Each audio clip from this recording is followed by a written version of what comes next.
शिवाय नमः। विवेक चूड़ामणि। पिछला प्रसंग हुआ आत्मा और अनात्म का विवेक। संसार में आत्म तत्व मतलब शाश्वत क्या है, अशाश्वत क्या है, सही क्या है, गलत क्या है, इसकी जानकारी कैसे होती है, क्या होती है, उन सब चीज़ों के बारे में जो जानता है वही विवेक कहलाता है। अब वो जानता क्या है कि अनात्म क्या चीज़ें हैं जो पंचकोश कहे गए हैं ना, 5 तरह के कोश किए गए हैं, यही अनात्म कहे जाते हैं। इन्हीं के आनंद में जो है मन जब फंस जाता है तो उसी को बंधन कहते हैं। तो अब आनंदमय कोश क्या है उसके बारे में आज व्याख्या करेंगे। अन्न से उत्पन्न हुआ यह देह ही अन्नमय कोश है, जो अन्न से ही जीता है और उसके बिना नष्ट हो जाता है। यह त्वचा, चर्म, मांस, रुधिर, अस्थि और मल आदि का समूह स्वयं नित्य शुद्ध आत्मा नहीं हो सकता है। तो अन्नमय कोश मतलब जो शरीर अन्न से बना हुआ है। अन्न मतलब आहार जो हम खाते हैं ना, अनाज जिसको बोलते हैं ना, अन्न जिसको हम ग्रहण करने से हमारा शरीर पोषित होता है, बढ़ता है ना, और तो इसको बोलते हैं अन्नमय कोश। तो शरीर क्या है? अन्नमय कोश है। जैसे भोजन करेगा तभी तो बढ़ेगा, है ना। जब खाएगा तभी तो उसको ऊर्जा रहेगी, जब खाएगा पिएगा तभी तो मस्त तंदुरुस्त रहेगा, है। तो शरीर अन्नमय कोश है। इसमें जितनी भी शरीर दिखता है जो है ना, हाड़, मांस, बाल, ये सब चीज़ें क्या है? अन्न खाने से ही बढ़ती हैं और पोषित होती हैं। लेकिन ये नित्य और शुद्ध नहीं, क्योंकि परिवर्तनशील है ना हमेशा। भाई अगर शुद्ध रहता, नित्य रहता, नित्य मतलब हमेशा, और शुद्ध मतलब साफ सुथरा रहता अगर, तो है ना। तो नित्य शुद्ध तो नहीं है, गंदा भी है बहुत ज्यादा, है ना।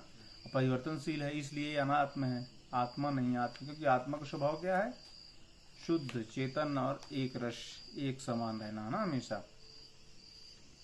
अब आगे कहते हैं, यह जन्म से पूर्व और मृत्यु के पश्चात भी नहीं रहता। क्षण में जन्म लेता है और क्षणिक गुण वाला है और अस्वाभाविक स्वभाव वाला है, अस्थिर स्वभाव वाला तथा अनेक तत्वों का संघात जड़ और घट के समान दृश्य है। फिर यह भाव विकारों का जानने वाला अपना आत्मा कैसा हो सकता है? कहते हैं ये जन्म से पहले, हम जब जन्म से पहले शरीर थोड़ी रहता है ना, जन्म से पहले भी नहीं था, मृत्यु के पश्चात भी नहीं रहेगा, मरने के बाद भी यहीं रह जाना है इसको, है ना। तो जन्म से पहले भी नहीं था, मृत्यु के पश्चात भी नहीं था, और जन्म के क्षण में भर रहता है ना। जब जन्म आदमी लेता है माँ के गर्भ से और जब तक मर नहीं जाता, तब उस बीच में क्षण, जो छोटा सा क्षण है, उसमें भर रहता है ना। उस जीवन काल में वो शरीर रहता है जो अन्नमय कोश शरीर है ना। इसलिए ये अनित्य है और अस्थिर स्वभाव वाला, एक स्वभाव वाला। हर व्यक्ति का स्वभाव अलग अलग होता है ना। जितने संसार में जितने व्यक्ति होंगे, हर का स्वभाव लगभग अलग ही अलग होगा, है ना। अस्थिर स्वभाव, और अपना स्वभाव भी बदलता रहता है। हर व्यक्ति का स्वभाव समय के साथ बदलता रहता है। दिन में सुबह कुछ रहेगा, दोपहर में कुछ हो जाएगा, शाम को कुछ और हो जाएगा, तो उसमें बदलता रहता है पूरी तरीके से। और यह जड़ और जड़ तत्वों का संघात है। जड़ मतलब जो पंच तत्व जो कहे गए हैं, ये जड़ महाभूत जो होते हैं ना, ये भी जड़ ही तो है एक तरीके से, है। चेतन तो है नहीं, जड़ ही कहे गए हैं। ये भी पृथ्वी जड़ तत्व भी जड़ ही होता है, जल भी, ये जितने भी तत्व होते हैं जड़ तत्व से मिलकर के शरीर पूरा तरह बना हुआ होता है। और विकारों से भरा रहता है, रहता कि नहीं रहता? गंदगी शरीर से हमेशा निकलती रहती है, नहीं निकलती? गंदगी से, विकारों से पूरी तरीके से भरा हुआ है। इसलिए यह आत्मा नहीं हो सकता है ना। यह हाथ पैरों वाला शरीर आत्मा नहीं हो सकता, क्योंकि उसके अंग भंग होने पर भी अपनी शक्ति का नाश न होने के कारण पुरुष जीवित रहता है। इसके सिवा जो शरीर स्वयं शासित है, वह शासक आत्मा कभी नहीं हो सकता है। हाथ पैर वाला, हाथ पैर कहते हैं भाई, चलो ठीक है, स्वभाव भाव तो ठीक है, अच्छी बात है, लेकिन हाथ पैर भी आत्मा नहीं हो सकते। हो सकते हैं क्या? क्योंकि किसी के अगर हाथ पैर नहीं है तो वो भी तो जीवित है। जीवित रहता है कि नहीं रहता है कि नहीं रहता? इसलिए कहते हैं कि यह, इसके सिवा जो शरीर, जो आत्मा है, वो ये सब चीज़ों से नहीं बनती है। ये सब चीज़ें नहीं है, मतलब ये जितने भी अंग हैं, हाथ हैं, पैर हैं, आँख है, कान है, अगर किसी के आँख भी नहीं है तो वो भी रहता है जीवित, नहीं रहता? कान भी नहीं रहता तो वो भी जीवित रहता है। भाई कोई बोल नहीं सकता, वो भी जीवित रहता है। इसलिए यह शरीर, यह आत्मा जो है शरीर से शासित नहीं है। किससे शासित है? आत्मा से शासित है ना। आत्मा है मतलब चेतनता है अपने अंदर, ऊर्जा है, शक्ति है, प्राण शक्ति जिसको कहते हैं, आत्मा कहते हैं। अगर वो है तो शरीर जीवित रहता है बिना अंगों के भी, है ना। भाई किसी की किडनी भी निकल जाती तो भी जीवित रह जाता है आजकल डायलिसिस के द्वारा, रहते कि नहीं रहते जीवित। तो कान अगर बहरा है तो वो तो भी जीवित रहता कि नहीं रहता। तो ये आत्मा से चूंकि शासित है इसलिए ये सब जीवित रहते हैं। अंगों से शासित आत्मा नहीं है, आत्मा से शासित ये सारे के सारे अंग हैं। इसीलिए कहा जाता है कि यह अंग शरीर नहीं है ना। अंग ना होने पर भी यह शरीर रहता है, आत्मा रहती है। देह उसके धर्म, उसके कर्म तथा उसकी अवस्थाओं के साक्षी आत्मा की उसमें पृथकता स्वयं ही सिद्ध है। जितने भी कर्म करते हैं उनको देखने वाला कोई दृष्टा भाव रहता है अपने अंदर, है ना। तो हर चीज का दृष्टा अपने अंदर कोई ना कोई है, हर कार्य का, हर कर्म का, हर चीज का। तो वो वही क्या है? वो स्वयं सिद्ध आत्मा ही है ना, जो अपने आप में स्वयं सिद्ध है। उसको सिद्ध करने की आवश्यकता नहीं है। हड्डियों का समूह, मांस से लिथड़ा हुआ और मल से भरा हुआ है अति कुत्सित देह, अपने से भिन्न, अपना जानने वाला स्वयं ही कैसे हो सकता है? शरीर क्या है? ये हड्डियों और मांस का जो है लोथड़ा है ना। इसके अंदर गंदगी भरी हुई है, मल है ना। हर जगह मल भरा हुआ है, हर जगह गंदगी, हर कोशिकाओं से गंदगी निकलती है ना। हर कोशिका, जितनी कोशिकाएं होती हैं अपने शरीर में, बहुत सारी करोड़ों अरबों कोशिकाएं होती हैं, हर कोशिकाओं से गंदगी निकलती है। हाँ, किस रूप में? ऑक्सीजन के रूप में। उसके पोषक जो खाने के बाद जो उससे निकलता है वो मल के रूप में, जो हम खाते हैं वो मल के रूप में, उसमें भी मूत्र के रूप में, है ना। तो इतनी सारी गंदगियों से भरा हुआ है शरीर रहता है ना।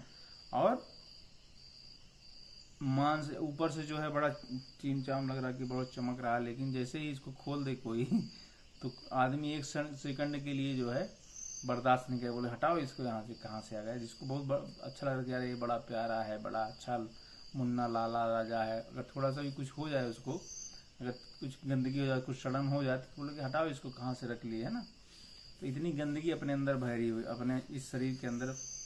मर गया नहीं तो तुरंत हटाओ। हाँ, तुरंत हटाओ, जीवन भर उसको आंखों के सामने एकदम से रखने का, अरे मेरे प्रियतम, मेरे प्रियवर, है ना, अरे मेरे नजरों से सामने मत जाने। लेकिन अगर मर गया, बोले नहीं तुरंत हटाओ इसको, एक क्षण के लिए यहाँ मत रखो, है ना। होता कि नहीं होता? ले जाओ इसको, जला फेंक दो, जला दो। तो ये है, ये शरीर की ये दुर्दशा है। मतलब ये शरीर है जिसको हम बड़ा अच्छा माने बैठे रहते हैं, अरे बहुत बढ़िया, हम बहुत सुंदर हैं, बहुत अच्छे हैं, हम बड़ा खूबसूरत हैं। तो वही इतनी गंदगियों से भरा हुआ है शरीर होता है ना। त्वचा, मांस, मेद, अस्थि और मल की राशि इस देह में मूढ़जन ही अहम बुद्धि करते हैं। विचारशील तो अपने परमार्थिक स्वभाव को इसमें से पृथक कर लेते हैं। ये शरीर त्वचा है ना, मांस, मेद, रक्त, जितने भी सब चीजें हैं इनसे बना हुआ है पूरी तरीके से। तो ये कैसा है? ये अस्थिर है। लेकिन जो अहंकारी होता है वो मानता है कि मैं शरीर हूँ, है ना। जो अहंकारी होते क्या कहता है? मैं शरीर हूँ, मेरा शरीर है। लेकिन जो स्थिर बुद्धि वाले होते हैं, जो विचारशील व्यक्ति होते हैं, वो अपने आप को इस शरीर से अलग कर लेते हैं। शरीर को सजाने में कभी भी अपने आप को व्यर्थ नहीं करते हैं समय को, है ना। बस शरीर निरोग रहे इसकी वह चिंता करते हैं, निरोग रहे, अच्छा रहे, ताकि हम आत्मचिंतन करें। इसको शरीर को सजाने में 24 घंटे को बर्बाद नहीं करते ना, दिखावटी रहते हैं, एकदम बढ़िया अच्छे से रहते हैं। जो विचारशील व्यक्ति होते हैं, गंभीर व्यक्ति होते हैं। जड़ पुरुषों की मैं देह हूँ, ऐसी देह में अहम बुद्धि होती है। विद्वान की जीव में और विवेक विज्ञान युक्त महात्मा की मैं ब्रह्म हूँ, ऐसी सत्य आत्मा में ही अहम बुद्धि होती है। जो जड़ पुरुष होता है, जड़ पुरुष मतलब जो जड़ पुरुष होता है, जिसकी बुद्धि जो है संसारिकता में ही रहती है ना।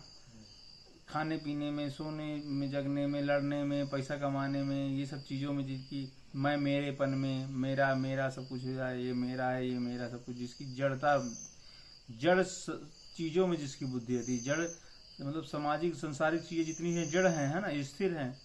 जिसकी बुद्धि केवल संसारिकता में, जड़ में रहती है, शरीर भाव में रहती है, शरीर भाव में अहंकार में रहती है जिसकी बुद्धि है ना, तो वो जड़ कहे जाते हैं। उनकी बुद्धि देह में ही होती है, क्योंकि देह के लिए सब कुछ संग्रहित कर रहे हैं ना वो, तो उनको उनकी बुद्धि अहम में, देह में रहती है।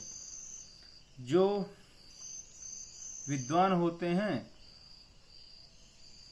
विवेकशील होते हैं, उनकी बुद्धि मैं परमात्मा हूँ, मैं ब्रह्म हूँ, इसमें रहती है। शरीर संसार में नहीं रहती, चेतन में रहती है, जड़ में नहीं रहती, जड़ चीज़ों में नहीं रहती, चेतन चीज़ों में रहती है कि जो हमेशा एक रस रहने वाला है, जो कभी परिवर्तित नहीं होने वाला, जो किसी वस्तु पर बिना आधारित हुए भी अपने आप में आनंद की, सुख की खान है ना, उसमें जिसकी बुद्धि रहती है ना, वो जो है चेतनता में जिसकी बुद्धि रहती है, वो यही जानता है कि ये सब कुछ ब्रह्म से ही संचालित है, ब्रह्म के द्वारा ही सब कुछ है। वो आत्मा में ही अपनी अहम बुद्धि को करता है, ब्रह्म में ही अपनी अहम बुद्धि को वो करता है।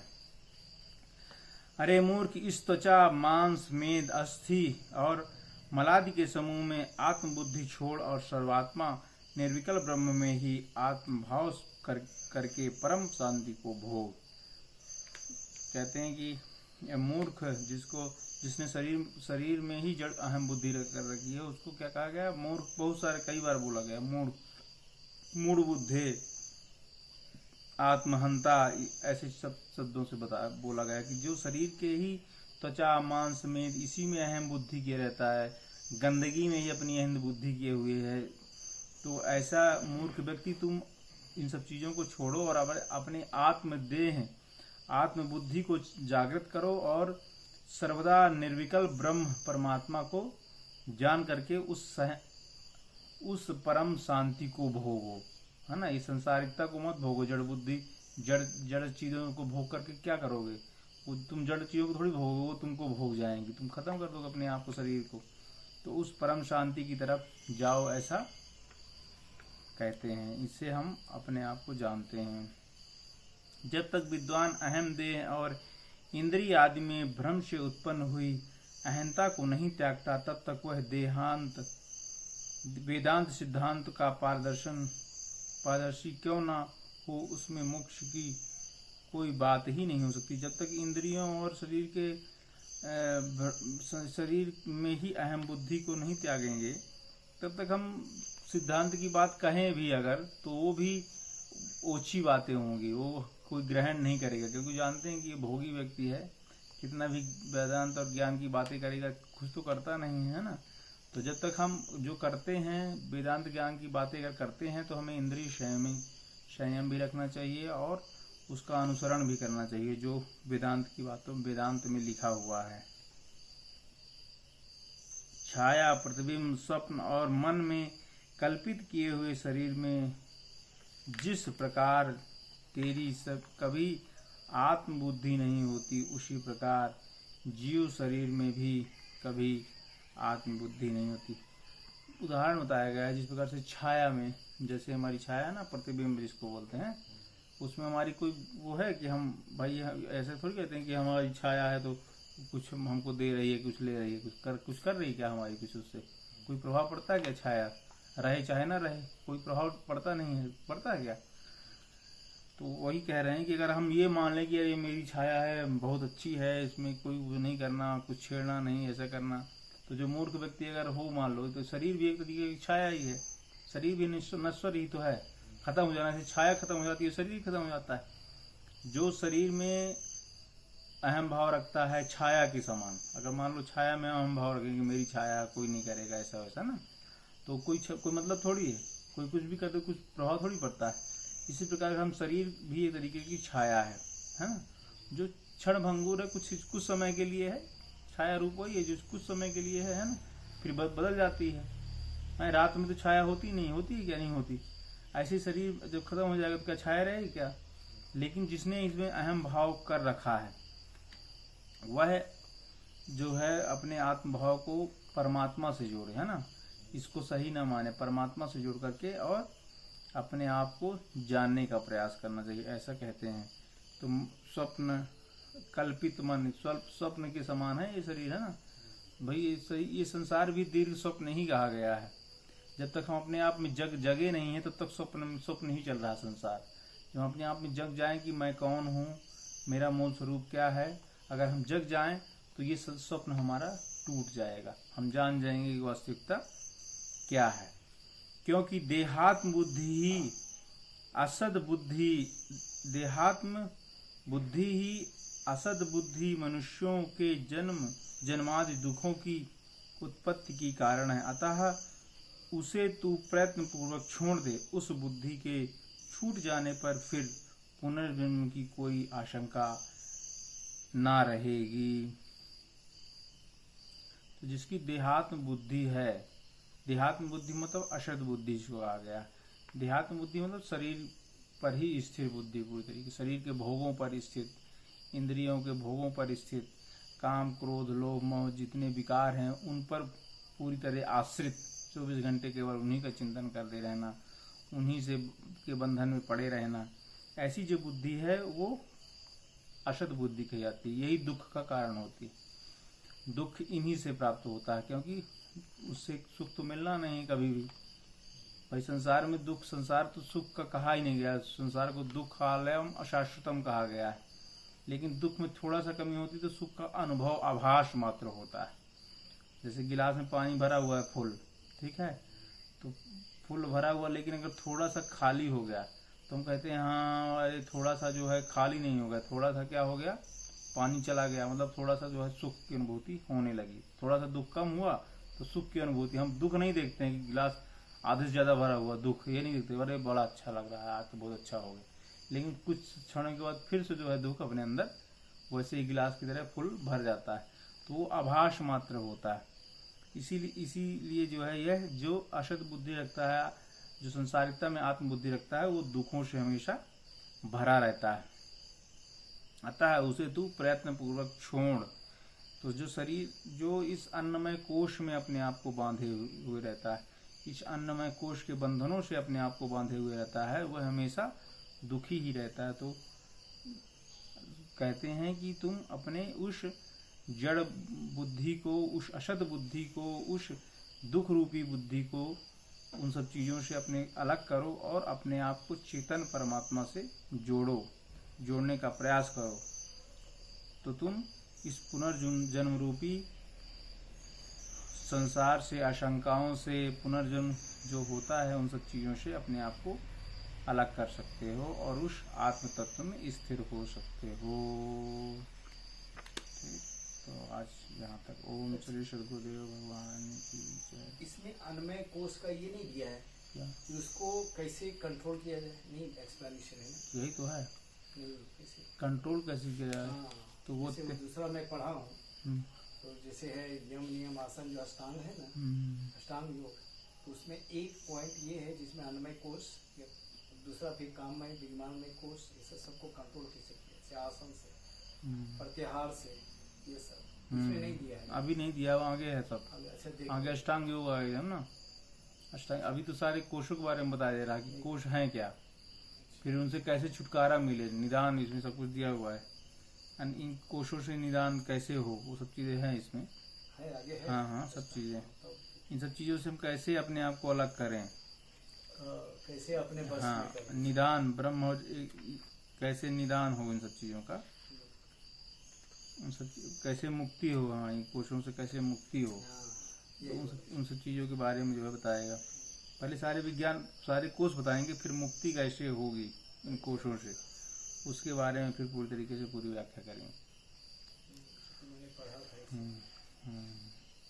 तो अभी तो केवल वैचारिक स्तर से बोल रहे हैं, तो इसको छोड़, इसको असत्य जान, इसको सत्य मत जान, क्योंकि ये खत्म होने वाला। पहले उसको बताया कि है क्या, फिर इसमें बताया कि जो है हम जड़ और चेतनता की बात कही गई, कि जो इसमें जो अन्नमय कोश में ही अपने आप को माने रहता है वो जड़ है, और जो मैं ब्रह्म हूँ ये जानता है वो अपने आप को इन सब चीज़ों से अलग करके और चेतनता की तरफ चला जाता है। ठीक, इस तरीके से बताएंगे आगे। बोलिए श्री सद्गुरुदेव भगवान की जय।